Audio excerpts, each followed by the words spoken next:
ಪಾಠ 4 ಭಾಗ್ಯಶಿಲ್ಪಿಗಳು ಪ್ರಶ್ನೋತ್ತರಗಳು. ಕೃತಿಕಾಕಾರರ ಪರಿಚಯ. ಡಿ.ಎಸ್. ಜಯಪ್ಪಗೌಡ.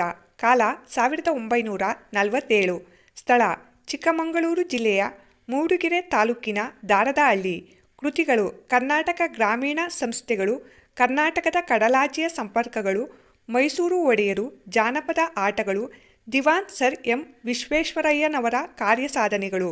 ಪ್ರಶಸ್ತಿ: ಕರ್ನಾಟಕ ಸಾಹಿತ್ಯ ಅಕಾಡೆಮಿ ಪ್ರಶಸ್ತಿ, ಧಾರವಾಡ ಕರ್ನಾಟಕ ಸಂಘದ ಸಂಶೋಧನಾ ಬಹುಮಾನ. ಕೊಟ್ಟಿರುವ ಪ್ರಶ್ನೆಗಳಿಗೆ ಒಂದೊಂದು ವಾಕ್ಯದಲ್ಲಿ ಉತ್ತರಿಸಿ. ಪ್ರಶ್ನೆ 1. ನಾಲ್ವಡಿ ಕೃಷ್ಣರಾಜ ಒಡೆಯರು ಯಾವಾಗ ಪಟ್ಟಾಭಿಷಿಕ್ತರಾದರು? ಉತ್ತರ: ನಾಲ್ವಡಿ ಕೃಷ್ಣರಾಜ ಒಡೆಯರು 1895ರಲ್ಲಿ ಪಟ್ಟಾಭಿಷಿಕ್ತರಾದರು. ಪ್ರಶ್ನೆ 2. ನಾಲ್ವಡಿ ಕೃಷ್ಣರಾಜ ಒಡೆಯರು ಯಾವುದಕ್ಕಾಗಿ ಕಂಕಣಬದ್ಧರಾದರು?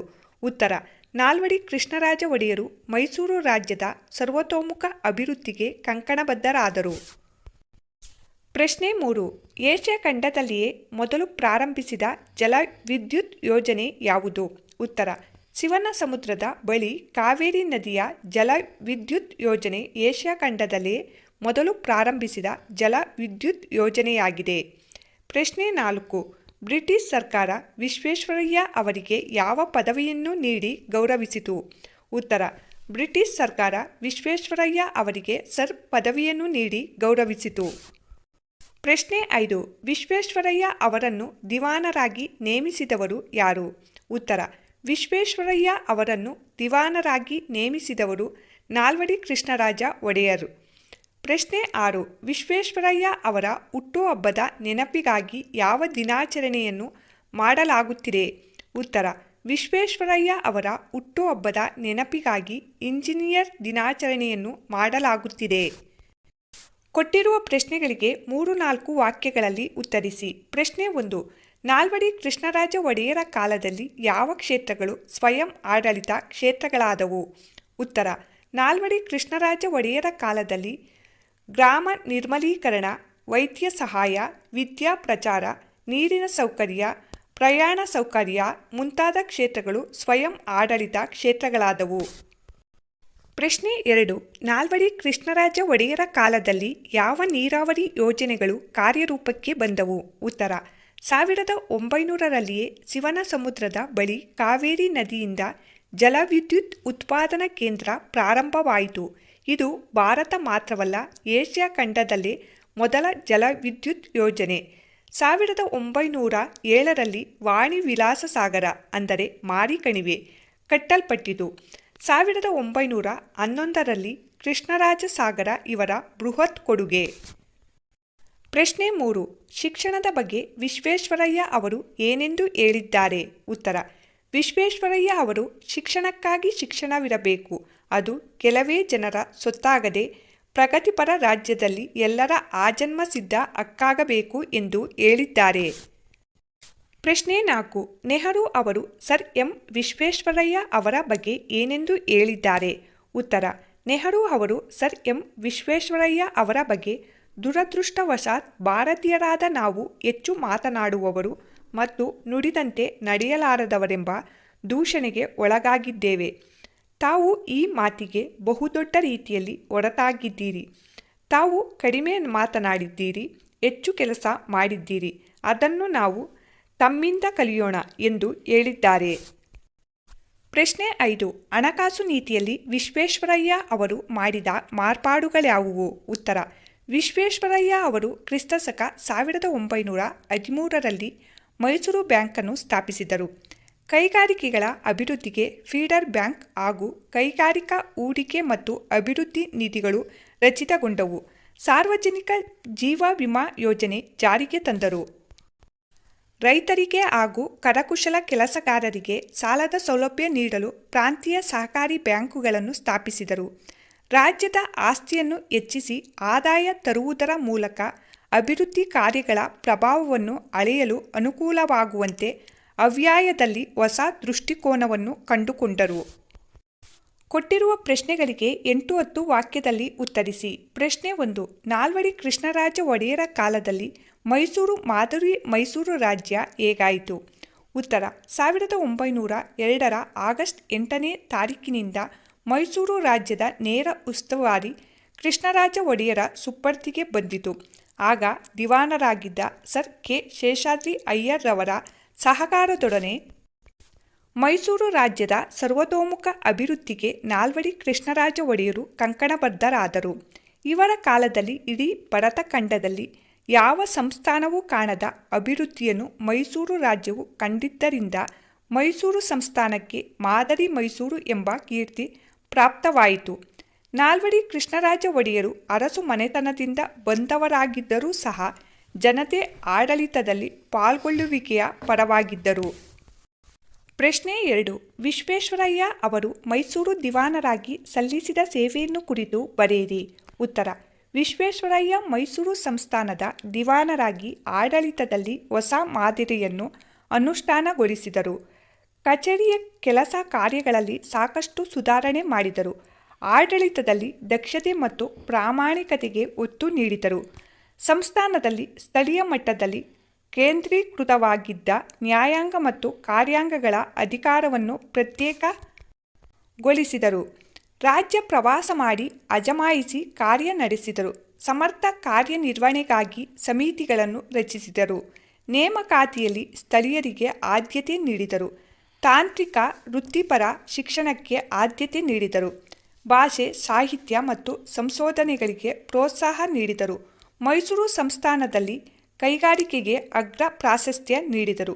ರಾಜ್ಯದ ಆರ್ಥಿಕ ಚಟುವಟಿಕೆಗಳಿಗೆ ಭದ್ರ ಬುನಾದಿ ಹಾಕುವ ಉದ್ದೇಶದಿಂದ ಹಣಕಾಸು ನೀತಿಯಲ್ಲಿ ಮಾರ್ಪಾಡು ಮಾಡಿದರು. ಪ್ರಶ್ನೆ 3.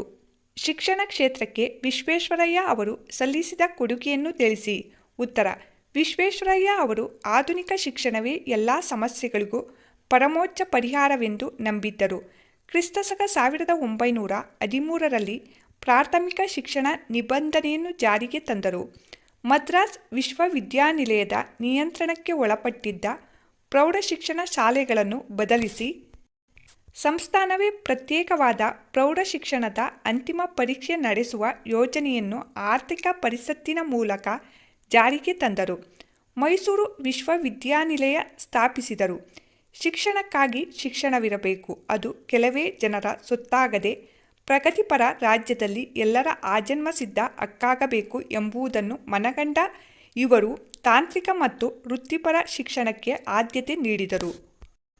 ಬೆಂಗಳೂರಿನಲ್ಲಿ ಮೆಕ್ಯಾನಿಕಲ್ ಇಂಜಿನಿಯರಿಂಗ್ ಶಾಲೆ, ಮೈಸೂರಿನಲ್ಲಿ ಚಾಮರಾಜೇಂದ್ರ ತಾಂತ್ರಿಕ ಸಂಸ್ಥೆಗಳನ್ನು ಪ್ರಾರಂಭಿಸಿದರು. ಏಕೀಕೃತ ಕರ್ನಾಟಕದ ರಚನೆ ಮತ್ತು ಕನ್ನಡ ಭಾಷೆ ಹಾಗೂ ಸಾಹಿತ್ಯಗಳ ಬಗ್ಗೆ ಸಾರ್ವಜನಿಕರಲ್ಲಿ ಉಂಟಾಗಿದ್ದ ಒಲವನ್ನು ಮನಗಂಡು ಕನ್ನಡ ಸಾಹಿತ್ಯ ಪರಿಷತ್ತನ್ನು ಸ್ಥಾಪಿಸಿದ್ದು ಇವರ ಕಾಲದ ಮತ್ತೊಂದು ಮಹತ್ವದ ಸಾಧನೆ. ಸಂದರ್ಭ ಸಹಿತ ಸ್ವಾರಸ್ಯವನ್ನು ವಿವರಿಸಿ. ಸಂದರ್ಭ 1. ಸಾಮಾಜಿಕ ಕಾನೂನುಗಳ ಅಧಿಕಾರ.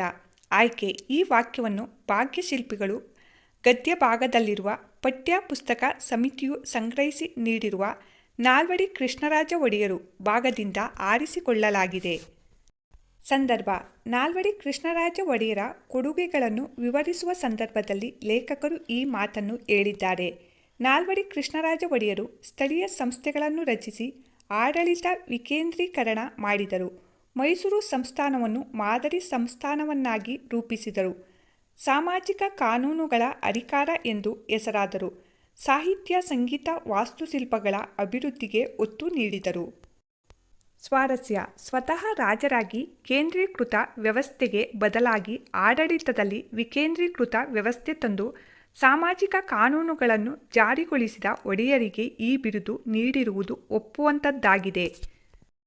ಸಂದರ್ಭ 2. ಅವರ ಸಾಧನೆಯ ಕಿರೀಟಕ್ಕೆ ಮತ್ತೊಂದು ಗರಿಯನ್ನು ಸೇರಿಸಿತು. ಆಯ್ಕೆ: ಈ ವಾಕ್ಯವನ್ನು ಶ್ರೀ ಡಿ. ಎಸ್. ಜಯಪ್ಪಗೌಡ ಅವರು ರಚಿಸಿರುವ ದಿವಾನ್ ಸರ್ ಎಂ. ವಿಶ್ವೇಶ್ವರಯ್ಯನವರ ಕಾರ್ಯಸಾಧನೆಗಳು ಎಂಬ ಕೃತಿಯಿಂದ ಆಯ್ದ ಭಾಗ್ಯಶಿಲ್ಪಿಗಳು ಎಂಬ ಗದ್ಯ ಭಾಗದಿಂದ ಆರಿಸಿಕೊಳ್ಳಲಾಗಿದೆ.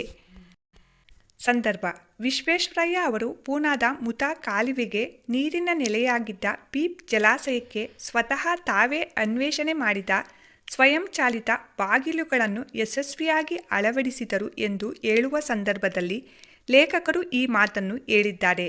ಸ್ವಾರಸ್ಯ: ವಿಶ್ವೇಶ್ವರಯ್ಯ ಅವರಲ್ಲಿದ್ದ ಬುದ್ಧಿಶಕ್ತಿ ಹಾಗೂ ಅನ್ವೇಷಣೆ ಸಾಮರ್ಥ್ಯವನ್ನು ಈ ಮಾತಿನ ಮೂಲಕ ಸ್ವಾರಸ್ಯಪೂರ್ಣವಾಗಿ ಅಭಿವ್ಯಕ್ತಪಡಿಸಲಾಗಿದೆ. ಸಂದರ್ಭ 3. ಮೈಸೂರು ಸಂಸ್ಥಾನಕ್ಕೆ ಮಾದರಿ ಮೈಸೂರು ಎಂಬ ಕೀರ್ತಿ ಪ್ರಾಪ್ತವಾಯಿತು. ಆಯ್ಕೆ. ಈ ವಾಕ್ಯವನ್ನು ಭಾಗ್ಯಶಿಲ್ಪಿಗಳು ಗದ್ಯ ಭಾಗದಲ್ಲಿರುವ ಪಠ್ಯಪುಸ್ತಕ ಸಮಿತಿಯು ಸಂಗ್ರಹಿಸಿ ನೀಡಿರುವ ನಾಲ್ವಡಿ ಕೃಷ್ಣರಾಜ ಒಡೆಯರು ಭಾಗದಿಂದ ಆರಿಸಿಕೊಳ್ಳಲಾಗಿದೆ. ಸಂದರ್ಭ: ಮೈಸೂರು ಸಂಸ್ಥಾನದ ಆಳ್ವಿಕೆ ನಾಲ್ವಡಿ ಕೃಷ್ಣರಾಜ ಒಡೆಯರ ಸುಪರ್ದಿಗೆ ಬಂದಿತು. ಆಗ ದಿವಾನರಾಗಿದ್ದ ಕೆ. ಶೇಷಾದ್ರಿ ಅಯ್ಯರ್ ಅವರ ಸಹಕಾರದೊಂದಿಗೆ ನಾಲ್ವಡಿಯವರು ಮೈಸೂರು ರಾಜ್ಯದ ಸರ್ವತೋಮುಖ ಅಭಿವೃದ್ಧಿಗೆ ಕಂಕಣಬದ್ಧರಾಗಿ ಆಡಳಿತ, ಶಿಕ್ಷಣ, ಆರ್ಥಿಕ, ಸಾಮಾಜಿಕ ಹೀಗೆ ಎಲ್ಲ ಕ್ಷೇತ್ರಗಳಲ್ಲಿಯೂ ಬದಲಾವಣೆಗಳನ್ನು ತಂದರು. ಇದರಿಂದ ಇವರ ಕಾಲದಲ್ಲಿ ಮೈಸೂರು ಸಂಸ್ಥಾನವು ಯಾವ ಸಂಸ್ಥಾನವೂ ಕಾಣದ ಅಭಿವೃದ್ಧಿ ಸಾಧಿಸಿತು ಎಂದು ಹೇಳುವ ಸಂದರ್ಭದಲ್ಲಿ ಈ ಮಾತು ಬಂದಿದೆ. ಸ್ವಾರಸ್ಯ: ನಾಲ್ವಡಿ ಕೃಷ್ಣರಾಜ ಒಡೆಯರ ದೂರದೃಷ್ಟಿ, ಅವರ ಅಭಿವೃದ್ಧಿಶೀಲ ಆಡಳಿತ ಎಂಬುದು ಈ ಮಾತಿನಿಂದ ನಮಗೆ ತಿಳಿಯುತ್ತದೆ. ಸಂದರ್ಭ 4. ತಾವು ಕಡಿಮೆ ಮಾತನಾಡಿದ್ದೀರಿ, ಹೆಚ್ಚು ಕೆಲಸ ಮಾಡಿದ್ದೀರಿ. ಆಯ್ಕೆ. ಈ ವಾಕ್ಯವನ್ನು ಶ್ರೀ ಡಿ. ಎಸ್. ಜಯಪ್ಪಗೌಡ ಅವರು ರಚಿಸಿರುವ ದಿವಾನ್ ಸರ್ ಎಂ ವಿಶ್ವೇಶ್ವರಯ್ಯನವರ ಕಾರ್ಯಸಾಧನೆಗಳು ಎಂಬ ಕೃತಿಯಿಂದ ಆಯ್ದ ಭಾಗ್ಯಶಿಲ್ಪಿಗಳು ಎಂಬ ಗದ್ಯಭಾಗದಿಂದ ಆರಿಸಲಾಗಿದೆ. ಸಂದರ್ಭ: ಸರ್ ಎಂ ವಿಶ್ವೇಶ್ವರಯ್ಯ ಅವರ ಜನ್ಮ ಶತಮಾನೋತ್ಸವ ಸಮಾರಂಭ ಬೆಂಗಳೂರಿನಲ್ಲಿ ಜರುಗಿತು. ಆಗ ಅಂದಿನ ಪ್ರಧಾನಿಗಳಾಗಿದ್ದ ಜವಾಹರ್ಲಾಲ್ ನೆಹರು ಅವರು ಸರ್ ಎಂ ವಿ ಅವರ ಬಗ್ಗೆ ಮಾತನಾಡುತ್ತಾ ಈ ಮಾತನ್ನು ಹೇಳಿದರು: ದುರದೃಷ್ಟವಶಾತ್ ಭಾರತೀಯರಾದ ನಾವು ಹೆಚ್ಚು ಮಾತನಾಡುವವರು ಮತ್ತು ನುಡಿದಂತೆ ನಡೆಯಲಾರದವರೆಂಬ ದೂಷಣೆಗೆ ಒಳಗಾಗಿದ್ದೇವೆ. ತಾವು ಈ ಮಾತಿಗೆ ಬಹುದೊಡ್ಡ ರೀತಿಯಲ್ಲಿ ಹೊರತಾಗಿದ್ದೀರಿ. ತಾವು ಕಡಿಮೆ ಮಾತನಾಡಿದ್ದೀರಿ, ಹೆಚ್ಚು ಕೆಲಸ ಮಾಡಿದ್ದೀರಿ. ಅದನ್ನು ನಾವು ತಮ್ಮಿಂದ ಕಲಿಯೋಣ ಎಂದು ಆ ಸಂದರ್ಭದಲ್ಲಿ ಹೊಗಳಿದರು. ಸ್ವಾರಸ್ಯ: ಈ ಮಾತಿನಲ್ಲಿ ಸರ್ ಎಂ ವಿ ಅವರು ಸಲ್ಲಿಸಿದ ಅಗಾಧ ಸೇವೆ ಇಡೀ ಭಾರತಾದ್ಯಂತ ಎಲ್ಲರ ಮನ ಸೆಳೆದಿತ್ತು. ಜೊತೆಗೆ ಅವರ ಕರ್ತವ್ಯ ನಿಷ್ಠೆ ಎಲ್ಲರಿಗೂ ಮಾದರಿಯಾಗಿತ್ತು ಎಂಬುದನ್ನು ತಿಳಿಯಬಹುದಾಗಿದೆ. ಬಿಟ್ಟ ಸ್ಥಳವನ್ನು ಸರಿಯಾದ ಪದದಿಂದ ತುಂಬಿರಿ. 1. ನಾಲ್ವಡಿ ಕೃಷ್ಣರಾಜ ಒಡೆಯರವರಿಗೆ ರಿಜೆಂಟರಾಗಿ ಕಾರ್ಯನಿರ್ವಹಿಸಿದವರು ಡ್ಯಾಶ್. ಉತ್ತರ: ಮಹಾರಾಣಿ ವಾಣಿ ವಿಲಾಸರವರು. 2. 1914ರಲ್ಲಿ ಶಾಲಾ ಪ್ರವೇಶಕ್ಕೆ ಡ್ಯಾಶ್ ನಿಷೇಧವಾಯಿತು. ಉತ್ತರ: ಜಾತಿ ಪರಿಗಣನೆಯ. 3. ವಿಶ್ವೇಶ್ವರಯ್ಯ ಅವರು ಮುಂಬೈ ಪ್ರಾಂತ್ಯದಲ್ಲಿ ಡ್ಯಾಶ್ ಆಗಿ ಸೇವೆ ಪ್ರಾರಂಭಿಸಿದರು. ಉತ್ತರ: ಸಹಾಯಕ ಇಂಜಿನಿಯರ್. 4. ಮುಂಬೈ ಪ್ರಾಂತ್ಯದ ಗವರ್ನರ್ ಆಗಿದ್ದ ಡ್ಯಾಶ್ ಅವರು ವಿಶ್ವೇಶ್ವರಯ್ಯ ಅವರನ್ನು ಮುಕ್ತಕಂಠದಿಂದ ಆಡಿ ಹೊಗಳಿದರು. ಉತ್ತರ: ಲಾರ್ಡ್ ಸಂಡ್ ಹರ್ಸ್ಟ್. 5. ಭಾರತ ಸರ್ಕಾರವು ವಿಶ್ವೇಶ್ವರಯ್ಯನವರಿಗೆ ಡ್ಯಾಶ್ ಎಂಬ ಪ್ರಶಸ್ತಿ ನೀಡಿ ಗೌರವಿಸಿತು. ಉತ್ತರ: ಭಾರತ ರತ್ನ. ಭಾಷಾ ಚಟುವಟಿಕೆ: ಕೊಟ್ಟಿರುವ ಪದಗಳ ತತ್ಸಮ ತದ್ಭವ ಬರೆಯಿರಿ. ವಂಶ ಬಂಜ, ಸ್ನಾನ ತಾನ ಅಥವಾ ತಾಣ, ಯಶ ಜಸ, ಪಟ್ಟಣ ಪತ್ತನ, ಕಾರ್ಯ ಕಜ್ಜ. ನೀಡಿರುವ ಪದಗಳಲ್ಲಿ ಅನ್ಯದೇಶೀಯ ಪದಗಳನ್ನು ಆರಿಸಿ ಬರೆಯಿರಿ. ಅನ್ಯದೇಶೀಯ ಪದಗಳು: ಡಿಪ್ಲೊಮಾ, ದಿವಾನ, ಸೋಪು, ಕಾರ್ಖಾನೆ, ಕಾಗದ, ಕಚೇರಿ. ಕೊಟ್ಟಿರುವ ಗಾದೆಗಳ ಅರ್ಥವನ್ನು ವಿಸ್ತರಿಸಿ ಬರೆಯಿರಿ. ಕೂಡಿ ಬಾಳಿದರೆ ಸ್ವರ್ಗ ಸುಖ. ಕೂಡಿ ಬಾಳಿದರೆ ಸ್ವರ್ಗ ಸುಖ ಇದೊಂದು ಪ್ರಸಿದ್ಧ ಗಾದೆಯಾಗಿದೆ. ಹಿರಿಯರು ಕಿರಿಯರಿಗೆ ಹೇಳಿರುವ ಕಿವಿ ಮಾತು ಸಹ ಆಗಿದೆ. ಇಂದಿನ ಕಾಲದಲ್ಲಿ ಅವಿಭಕ್ತ ಕುಟುಂಬವಿದ್ದು ಮನೆ ತುಂಬ ಜನ ಇರುತ್ತಿದ್ದರು. ಅಜ್ಜ ಅಜ್ಜಿ, ದೊಡ್ಡಪ್ಪ ದೊಡ್ಡಮ್ಮ ಅವರ ಮಕ್ಕಳು, ಚಿಕ್ಕಮ್ಮ ಚಿಕ್ಕಪ್ಪ ಅವರ ಮಕ್ಕಳು, ಅಣ್ಣ ಅತ್ತಿಗೆ ಎಲ್ಲರೂ ಇರುತ್ತಿದ್ದರು. ಇದರಿಂದ ಮನೆಯಲ್ಲಿ ಎಲ್ಲರ ಕಷ್ಟ ಸುಖಗಳಲ್ಲಿಯೂ ಎಲ್ಲರೂ ಆತ್ಮೀಯವಾಗಿ ಪಾಲ್ಗೊಳ್ಳುತ್ತಿದ್ದರು. ಮದುವೆ ಮುಂಜಿ ಹಬ್ಬ ಹರಿದಿನಗಳಲ್ಲಿಯಂತೂ ಆ ಸಂಭ್ರಮ ಹೇಳತೀರದು. ಆ ಕುಟುಂಬವು ಒಂದು ಜೇನಿನ ಗೂಡಿನಂತೆ ಇತ್ತು. ಹಾಡು, ಸಂಭ್ರಮ, ಸುಖ, ಖುಷಿ ಎಲ್ಲವನ್ನೂ ನಾವು ಅಲ್ಲಿ ಕಾಣಬಹುದು. ಮನೆಯ ಹೆಣ್ಣು ಮಕ್ಕಳು ರೇಷ್ಮೆ ಸೀರೆ ಉಟ್ಟು ಒಡವೆ ಧರಿಸಿ ಓಡಾಡುವುದು, ನಗುತ್ತಾ ಓಡಾಡುವುದು ಸ್ವರ್ಗದಂತೆ ಇರುತ್ತಿತ್ತು. ಮನೆ ಮಂದಿಯೆಲ್ಲ ಒಟ್ಟಿಗೆ ಇರುವುದನ್ನು ಕಂಡು ಹಿರಿಯರು ಹೇಳಿದ ಮಾತೇನೆಂದರೆ ಕೂಡಿ ಬಾಳಿದರೆ ಸ್ವರ್ಗ ಸುಖ ಎಂದು. ಮಾತೆ ಮುತ್ತು ಮಾತೆ ಮೃತ್ಯು. ಮಾತೆ ಮುತ್ತು ಮಾತೆ ಮೃತ್ಯು ಎಂಬ ಮಾತು ನೀವೆಲ್ಲ ಕೇಳಿದ್ದೀರಿ. ಮಾತನಾಡುವಾಗ ನಮ್ಮ ನಾಲಿಗೆ ಮೇಲೆ ಹಿಡಿತ ಇರಬೇಕು, ಏಕೆಂದರೆ ನಾವು ಎಚ್ಚರ ತಪ್ಪಿ ಆಡುವ ಮಾತು ಕೆಲವರ ಮನಸ್ಸಿಗೆ ನೋವು ತರಬಹುದು, ಕೆಲವರಿಗೆ ಕಿರಿಕಿರಿ ಉಂಟು ಮಾಡಬಹುದು. ನಾವಾಡುವ ಮಾತು ಎದುರಿಗಿರುವ ವ್ಯಕ್ತಿಗೆ ಕೋಪ ತರಿಸಿ ಆತ ನಮ್ಮ ಮೇಲೆ ದಾಳಿಗೆ ಇಳಿಯಬಹುದು. ಕೆಲವೊಮ್ಮೆ ಸಿಟ್ಟು ಅತಿರೇಕಕ್ಕೆ ಹೋಗಿ ಹಿಡಿತ ತಪ್ಪಿದರೆ ಇಬ್ಬರ ಮಾರಾಮಾರಿಯಲ್ಲಿ ಸಾವು ಕೂಡ ಸಂಭವಿಸಬಹುದು. ಆದ್ದರಿಂದ ನಾವಾಡುವ ಮಾತಿನ ಮೇಲೆ ನಮಗೆ ನಿಗಾ ಇರುವುದು ಒಳ್ಳೆಯದು. ಏನೇ ಆಗಲಿ, ಮನುಷ್ಯರನ್ನು ಬೆಸೆಯುವ ಕೊಂಡಿಯೇ ಸಂವಹನ ಕ್ರಿಯೆ. ನಮ್ಮ ಬೆಸುಗೆಗಳು ನಂಬಿಕೆಯಿಂದ ನೂರಾರು ವರುಷ ಉಳಿಯಬೇಕಾದರೆ ನಮ್ಮ ಮಾತುಗಳ ಮೇಲೆ ಹಿಡಿತವಿಟ್ಟುಕೊಂಡು ಅಳೆದು ತೂಗಿ ಮಾತನಾಡುವುದು ಒಳಿತು. ಏಕೆಂದರೆ ಮುತ್ತು ಒಡೆದರೆ ಹೋಯ್ತು, ಮಾತು ಆಡಿದರೆ ಹೋಯ್ತು. ಹಾಗಾಗಿ ಮಾತು ಸುಂದರವಾಗಿರಲಿ, ಕೇಳುವವರ ಕಿವಿಗೆ ಇಂಪಾಗಿರಲಿ, ಆಡುವ ಪ್ರತಿಯೊಂದು ಮಾತು ಮೌಲ್ಯಯುತವಾಗಿರಲಿ. ಆಗ ಮನುಷ್ಯರ ನಡುವಿನ ನಂಟು ಹೆಚ್ಚು ಕಾಲ ಗಟ್ಟಿಯಾಗಿ ಮಧುರವಾಗಿ ಇರುತ್ತದೆ. ಪದಗಳ ಅರ್ಥ: ಅಸ್ಥಿಭಾರ, ಬುನಾದಿ, ಕಾಮಗಾರಿ, ಕೆಲಸ, ಸುಪ್ಪರ್ತಿ, ವಶ, ಸ್ಥೈರ್ಯ, ದೃಢತೆ, ಹರಿಕಾರ, ಮುಂದಾಳು.